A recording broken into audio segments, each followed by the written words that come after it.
我跟你说，将来市场中会看到海量的两房，真的是两房，我觉得太多了。你现在路边那个新的案子成屋快交屋的，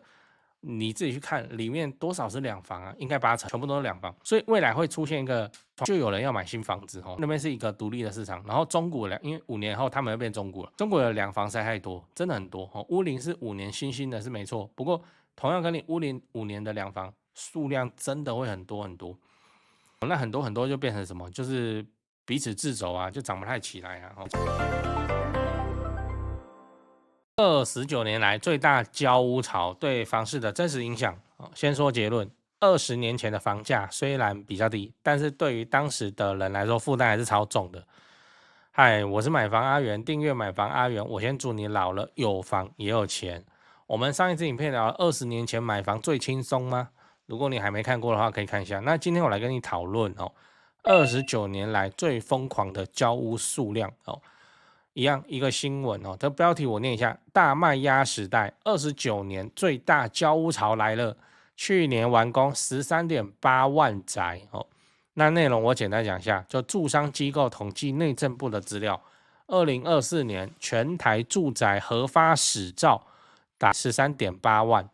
创下自1996以来29年最高纪录。然后他有附一张表，就是说历年来的建造跟使照的核发数量。照顾 Podcast 的听众，我来大概给他念一下基本上从2015到2024，每年的建造平均发放数量是13万6千件，使照平均发放数量是10万05千件这样。然后2024的发放数字是建造15万6791件，使照13万8180件。这边解释一下建造就是建筑执照，代表政府怎样同意你去盖使照是使用执照，代表政府同意你的门牌可以弄上去就这样可以住人这样。所以你要知道，最大交屋潮会影响房市吗？那我会看先猜，你现在看到这支影片的时候，应该已经有看到一些新闻或媒体在说，现在预售屋盖太多，是会崩盘安诺多安诺好，那你再看一次这张图我们只看使照的部分就好了你会发现其实那个交屋量蛮平均的，就是2021年以前都是10万左右在那边浮动，然后从2022年的交屋量才开始变多，大概一年多个1万间左右这样，然后2024的确比较多，就多了3万间。那我们来对照新青安的使用人数来你来看这个新闻，看标题就好。新青安去年7.4万户上车，总额达5753.7亿元然后新青安申请的人数是7.4万人7.4万，我还以为会有8万呢，结果是7万4那是不是说比3万人还要多2倍？对啊那当然我知道不是每个新青安都是去买那个预售嘛，因为新青安有落日时间嘛但大部分买预售的人都是用新青安的。他们会买那种已经要交屋的预售的话，就用新青安来过这样这应该是市场中大概到处都是这样。当然新青安有人去买中古所以我们可以这样去解读交屋潮。交屋潮叫做不会发生什么问题因为大部分的人都有在用新青安，然后都是自住的需求。为什么我敢这样子说新闻都出来了，这个标题我念一下：新青安违规案追回90%，上千户偷偷转做包租公，已经抓90%的人。然后就是说1000人的规模，你信吗？实际上一定不止嘛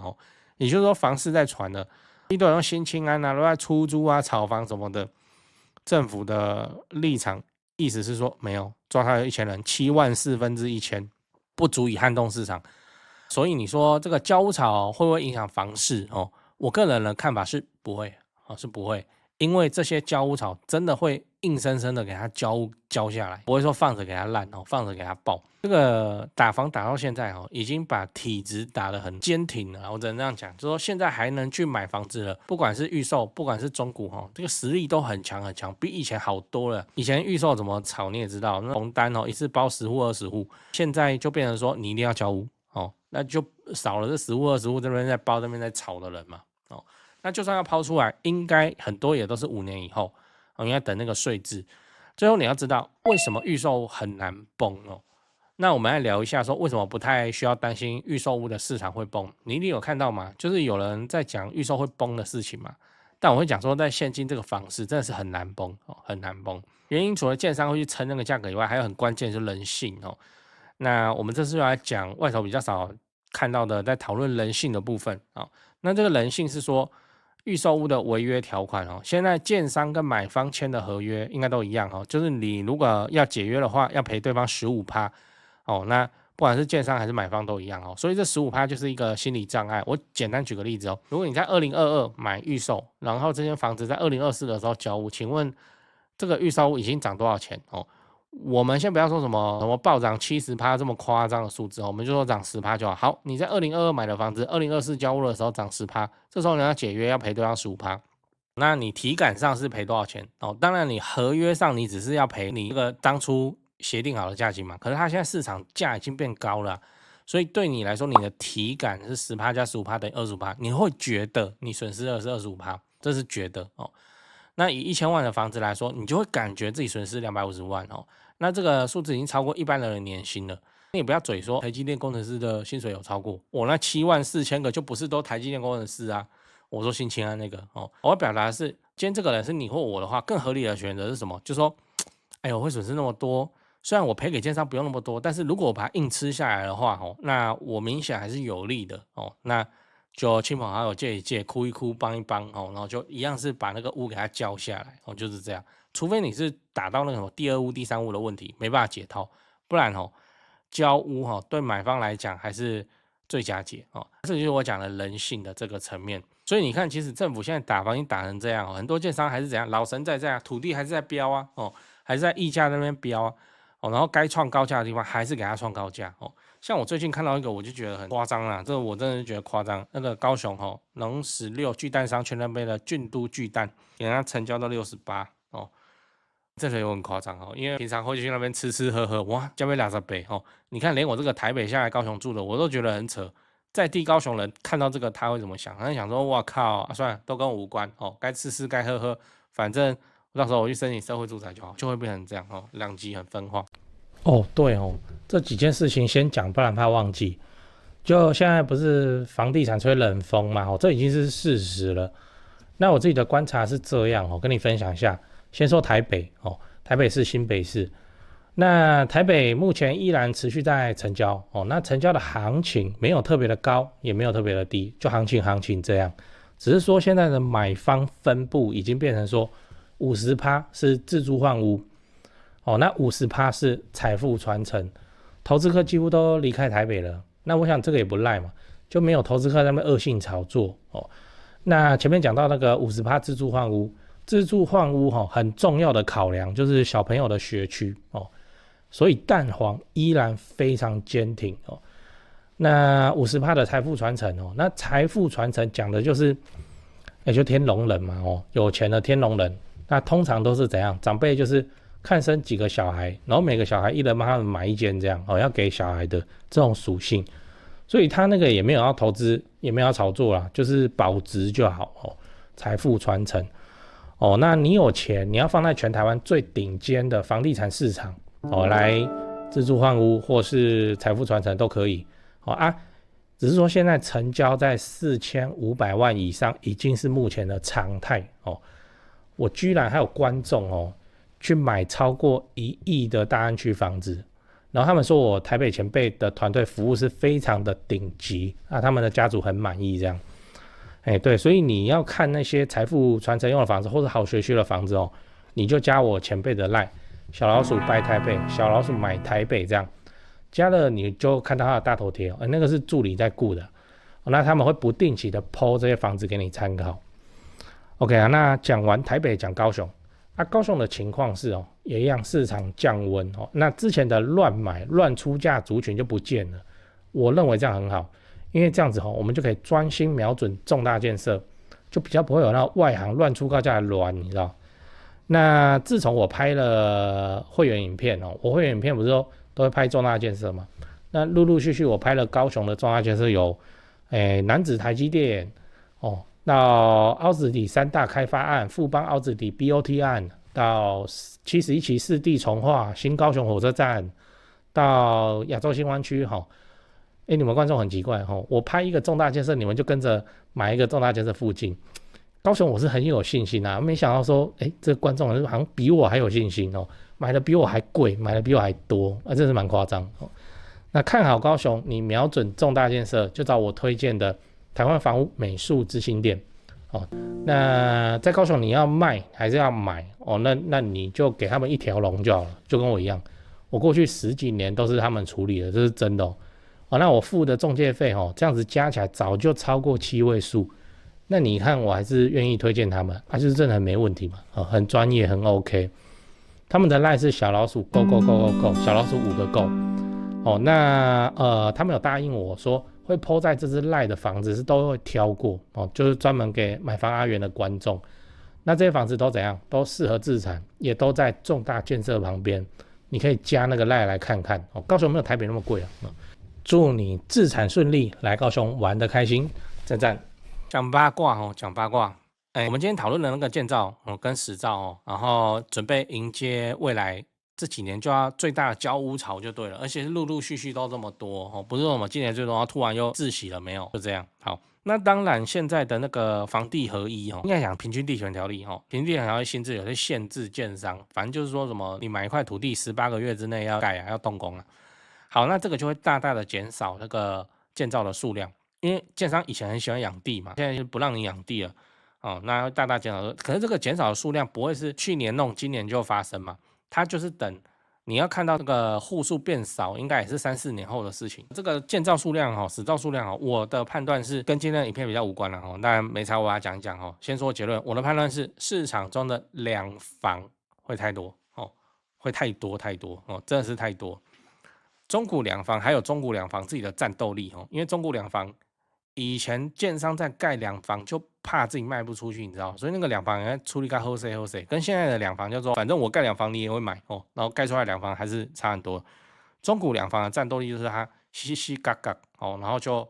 其实也很好住。我说真的，中古的两房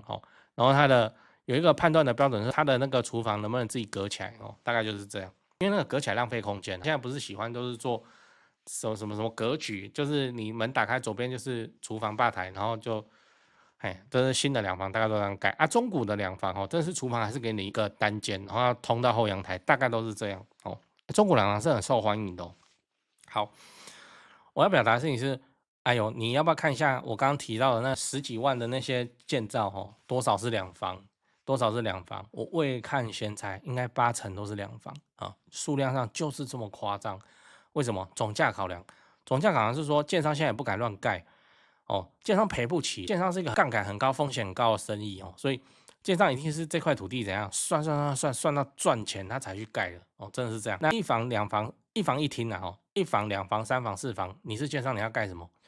你也会盖两房，为什么？因为你的买方可以贷款80%嘛，坪数有到嘛，然后它的户数最多嘛，然后它的单品可以拉得很高嘛，因为它的总价低总价低，那买方最多。所以过去都是这样子盖的。接下来你说要交屋，然后直接要卖，或是撑5年之后要卖我跟你说，接下来市场都会看到海量的两房，真的是两房，我觉得太多了。你现在路边那个新的案子成屋快交屋的，你自己去看，里面多少是两房应该80%全部都是两房。所以未来会出现一个，就有人要买新房子那边是一个独立的市场。然后中古因为5年后他们要变中古了，中古的两房实在太多，真的很多屋龄是5年新的是没错，不过同样跟你屋龄5年的两房数量真的会很多很多。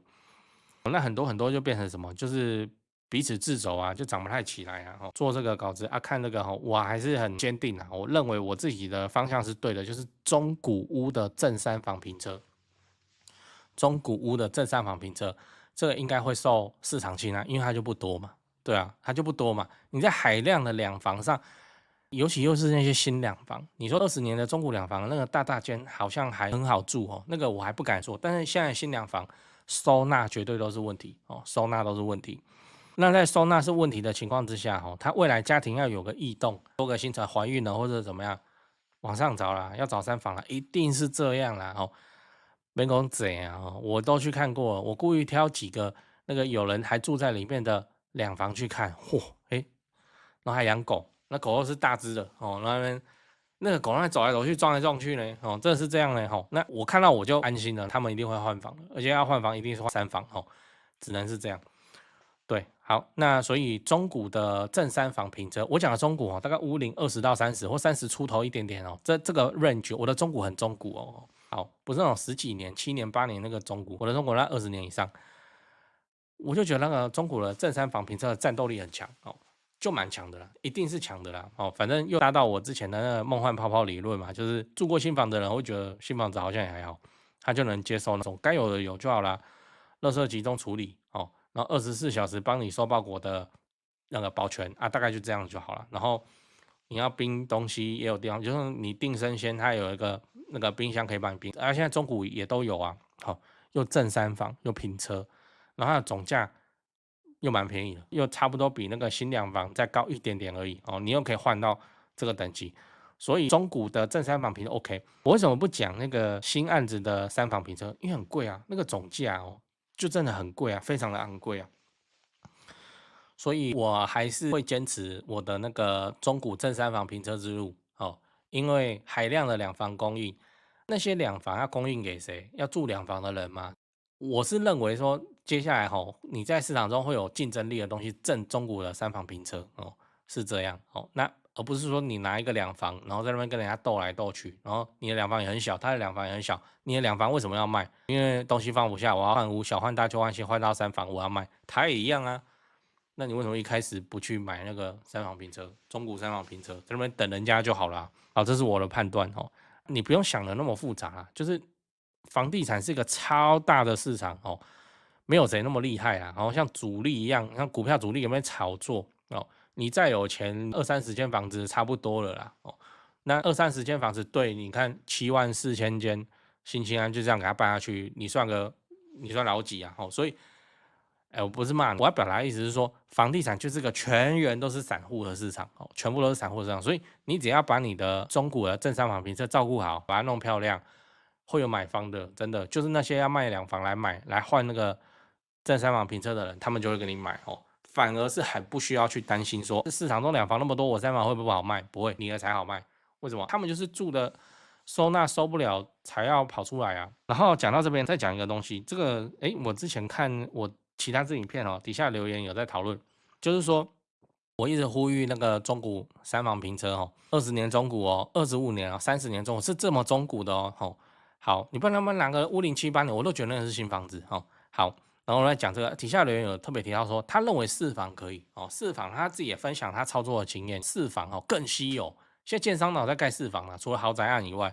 豪宅很多是毛坯给你，对不对？哦，好，那豪宅线以上我们都不讨论哦。那四房这个东西，四房这个他觉得很好很棒哦啊，竞争更少啊，谁要买四房？需要的人就是刚需哦，就是三代同堂，三代同堂就必买四房。那必买四房的情况之下，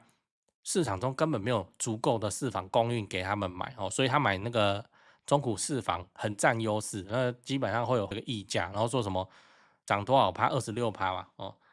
好，我有注意到这个东西哦，那。我自己的判断是，四房你要研究研究，因为四房这种坪数大的东西在中南部很容易看不丢给你撞到，或是逼近豪宅线。那一旦发生这个情况就不好处理了，对不对哦？我们在做就是要做豪宅线以下才会好贷款嘛。那以四房来说，你比如讲问美术馆家，你把四房你买个3000万，那你之后要卖啊，你是不是？算一算，你又放了5年8年，你之后要卖4000你4000这样是不是超过我们南部的豪宅线？那你那四房你要怎么卖？四房好不好？好啊，刚需啊，对啊，你会很难卖，你还是会很难卖，除非说你买在美术馆，你卖2000多的四房，好，2000多那膨胀一次变3000多哦，豪宅线以下可贷款80%，人家三代同堂。那个2代人的钱包，因为那个小孩未成年2代人的钱包有就喝谁？那我的判断是这样，你四房没有不能做，你说有溢价没有错，因为遇到一个三代同堂家庭他们就是就只能要，而且等那么久，中古社区等那么久，然后有四房他们去看干豪宅，干豪宅也不法抖啊。那如果你有个平价住宅的中古四房双车位，就速吸啊，人家会买来，人家那种三代同堂格局，他就会买那。我要表达的事情是，它很容易撞到豪宅线因为坪数很大，然后四房的格局很容易遇到什么楼中楼坪数很大，坪数看不了，跟80几坪，80几坪，你看你一坪多少，你就超过豪宅线了。我要表达的是这个那所以进可攻，退可守，又撞不太到豪宅线的高雄就是正三房中古评测大概就这样，给你参考。两房真的太多了啦，超级之多。所以，除非你是很有战斗力的中古两房，像我有一个观众买的，我也觉得超棒哈，那是两房没有错哈，但是那个是中古的两房，超棒，那个走路真的是走路，因为出社区往右边看是百货公司哦，就这么近哦，不是什么远远的，没有过马路就到哦。像那种两房，我就觉得哦，那个很漂亮，它又是中古的，它的那个厨房又可以隔起来一间，很棒，他就可以拿到那种新的小两房的人换屋，还是换到这种，因为是两房没错，但它变大间哦。好了，就跟你讨论到这边哦。那四房我怕装豪宅线哦，只是这样。